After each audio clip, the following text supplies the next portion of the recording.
Hello there, I'm Tim Buckley, one of the driver trainers for Buffaload Logistics and Facilities. I'm down here in Ellington today to go through the 15-minute unit check. To start off then, what I'm going to do on the 15-minute check is enter my vehicle, making sure I use 3 points of contact to get in the vehicle, put my card into the tacho machine and then begin my check.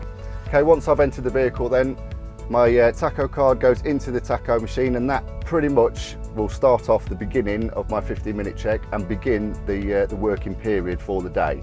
I've already placed my tacho card into the machine because I've been driving the vehicle previously.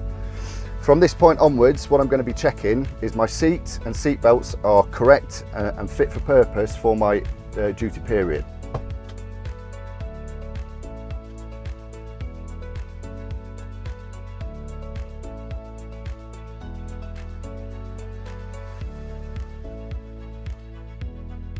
I will then do the same on the opposite seat so that I can check that that seat belt is fit for purpose and safe to go out on the road. From here then, I'll make sure the steering column is situated correctly and comfortable for my duty period.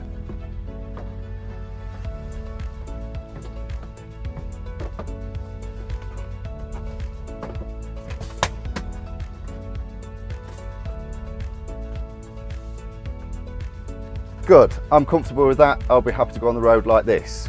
Right now then, what I'm going to be checking, because I'm going to take a double deck trailer, I know that my height indicator needs to be set to the correct height.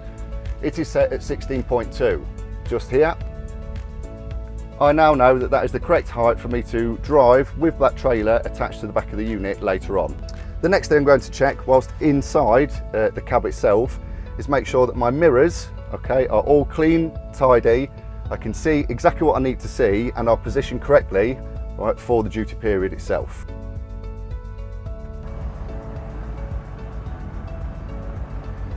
Good, I'm content that all 6 mirrors are in the correct position for me to be able to see everything I need to see whilst driving this unit with the trailer attached. From here then, I'm just going to ensure that my tacho calibration plate is in the correct place and in date. And where that is situated, I need to open the door and it's on the frame of the door. So I'm just going to check that quickly now. Great stuff, that's in date, I'm happy with that. I also need to make sure that my no smoking sign is displayed in the vehicle, and I also need to make sure that my operator's license is displayed in the vehicle itself.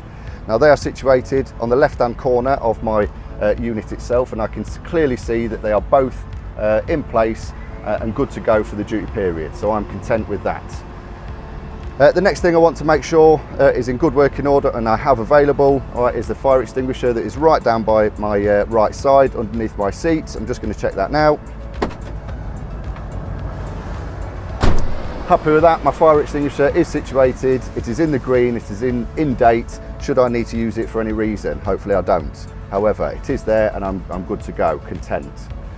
Before I want to start the vehicle and check my lights and such like, what I will do is I want to go and open the bonnet and check my levels. Clearly, I do not want to be starting my vehicle and making the fluids move around the engine before getting a real-time state of where these are situated. So what I'm going to do now is just get out of the vehicle, open up the bonnet and check my oil and coolant levels. Now I'm on the exterior of the vehicle, I'm going to make sure I open up the bonnet and check the oil level and check the level of the coolant.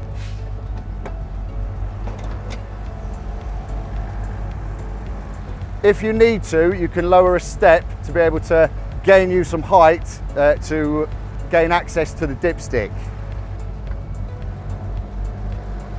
First of all then, I'm checking that there's sufficient amount of oil in the unit between the right markers. I'll clean it off to begin with and then replace the dipstick and pull it back out again to get a real-time level of the oil in the unit itself. I'm content that this level of oil is sufficient, ready for the duty period. Next thing I'm going to check then is the coolant level. The coolant inside needs to be between the minimum level and the maximum level. I can do that by visual inspection in this type of vehicle. I'm content that the level is between the minimum and the maximum, and I'll be happy to drive the vehicle with the fluid at this level. I'm now going to close the bonnet and move on to further checks around the exterior of the vehicle. From this point now, what I need to do, now that I'm happy that the levels are correct, I need to enter the vehicle again, turn it back on and turn my lights on to conduct a physically check the lights are all working correctly as I conduct the exterior check of my vehicle. From here then, I'm just going to make sure the hazards are placed on and the lights are on, and then both fog lights. From here then, I'm going to exit the vehicle, do the walk around check, make sure the lights are working everywhere. Okay, I've checked the lights at the front. I'm very happy that they're working. I will need to check my full beam, so what I'll do is I'd ask somebody for assistance just to and flash them just to make sure that they are working, and I will do that shortly when I enter the vehicle again. What I'm looking for now is a general state of the windscreen. I'm looking for any cracks, scratches or obvious damage to the windscreen. If there is any, I would defect it immediately to the transport office, and then they would probably give me another unit for the duration of my day. I'm going to check the wiper blades now just to make sure that they're not frayed, damaged, and they're fit for purpose for my task. Good, I'm happy that they're in good order and fit for purpose. I'm now going to walk around the exterior of the vehicle and start to check the state of the chassis, the outside of the vehicle for any obvious damage, and then pay particular attention to some key areas of which I'll highlight when I get round there. At this point now, I'm looking at the window on the passenger side. I'm looking at the mirrors to make sure that they're all seated correctly, they're not loose. I'm making sure, again, that the mirrors are all in good order, no cracks, and I will be able to use them. I'm looking at the exterior of my cab, making sure the wind deflectors are in order. The ladders that I would use to step into the vehicle are in good order, and most importantly, I'm going to check that this door opens and closes and functions correctly.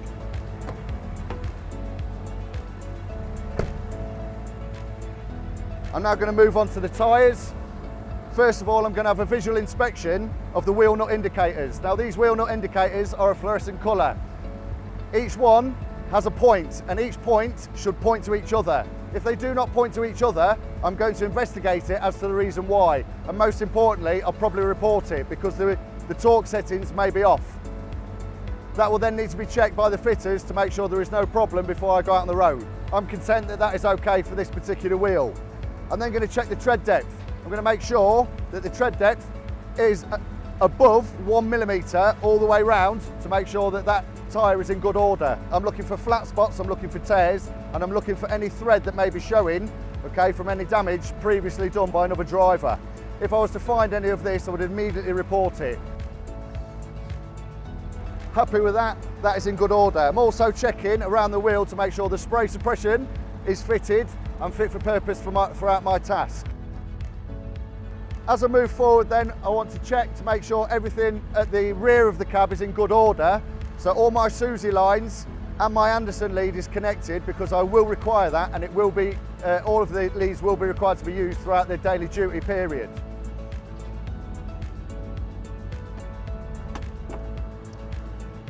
I'll make sure that I climb up by extending the ladders so that I'm not climbing up without the aid of the ladders to get onto the catwalk. Again, I will use 3 points of contact to get on top of the catwalk and have a look at my lines. At this point then, I'm looking at all my Susies.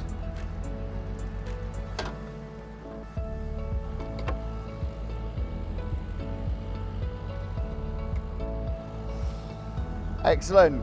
So what you've seen me do just there is make sure everything is untangled, make sure all the connections are fit for purpose, they're not broken, there is no cable showing, and they're going to be operational for my duty period. I don't require to get back on the catwalk again, so I'm going to make sure the ladders are stowed correctly. Then I'm going to close the wind deflector on the side, just so it makes it easier when I have to reverse onto the trailer later. As I walk along the vehicle now, I can see the gas tank.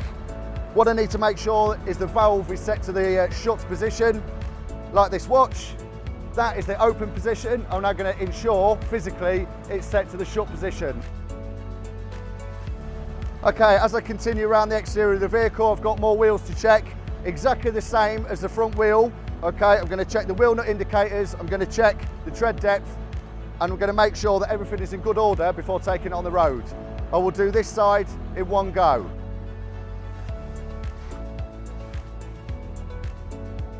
I'm also checking that the mud guards are in place, they're not broken and not loose.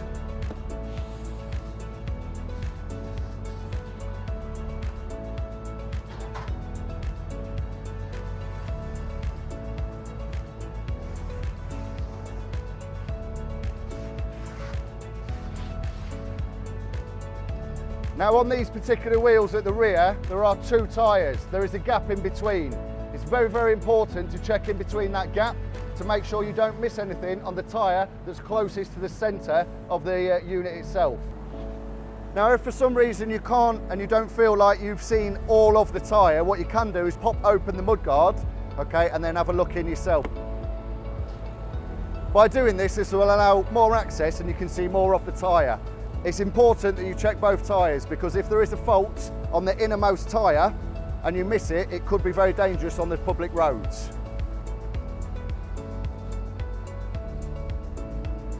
All I'm going to do now then is reattach the mudguard and put it back together and continue on my check.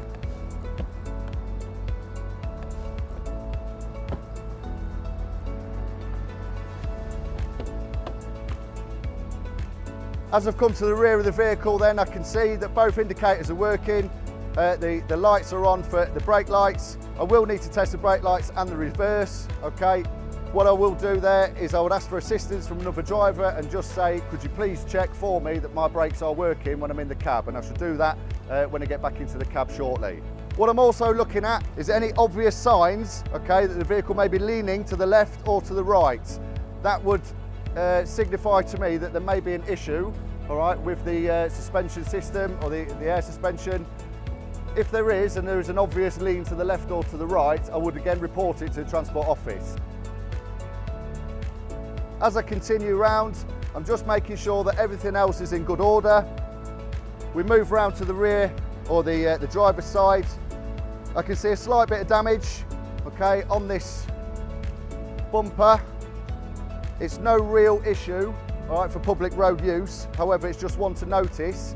No issue for me to take that on the public road, but it may be something that I would report to transport just so they're aware that this has been slightly damaged. I will then check the tyres and the wheel indicators again, just the same as I did on the previous side.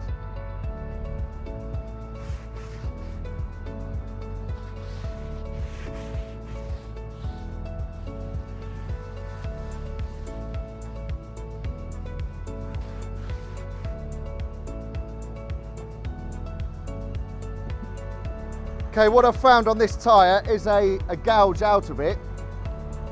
Now there is no thread showing, and that is okay for me to drive.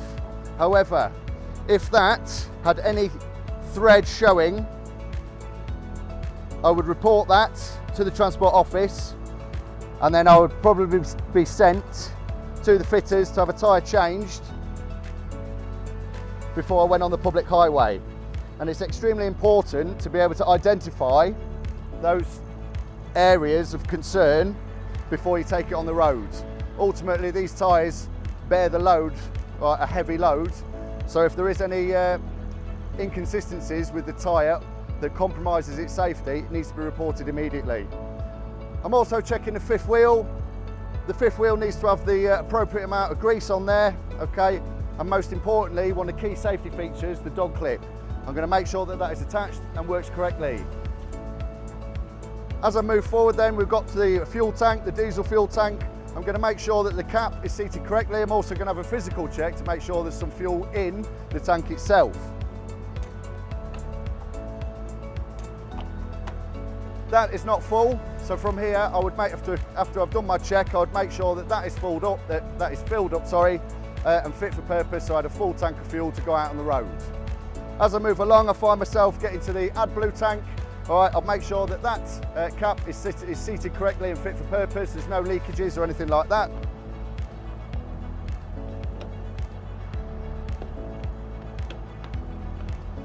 Come round and check the final wheel.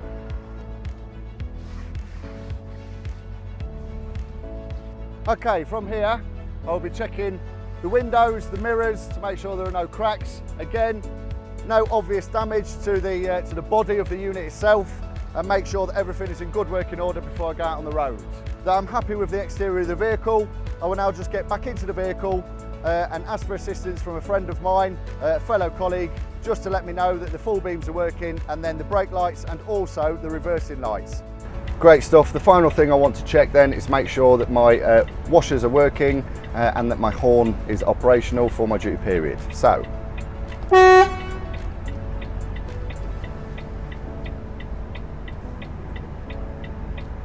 perfect. I'm content that this unit check has been completed and this unit is good to go on the public highway.